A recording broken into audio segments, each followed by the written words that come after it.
বন্ধু হওয়া উচিত আয়না এবং ছায়ার মতন, কারণ আয়না আমাদের মিথ্যে বলে না, আর ছায়া কখনো আমাদের সঙ্গ ছাড়ে না।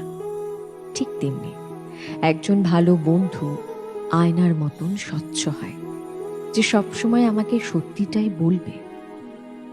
আমাকে খারাপ পথে যাওয়া থেকে আটকানোর জন্য সে আপ্রাণ চেষ্টা করবে।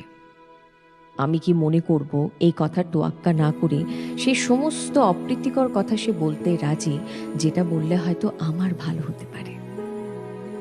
অনেক সময় হয় ঘরে আলো না থাকলে কিছুটা সময়ের জন্য ছায়া আমাদের সঙ্গ ছেড়ে দেয়, কিন্তু আবার আলো ফিরে এলে সেই ছায়াই আমাদের সঙ্গী হয় আজীবনের জন্য। ঠিক তেমনি একজন ভালো বন্ধু ছায়ার মতন আজীবন আমাদের সঙ্গী হয়ে যায়।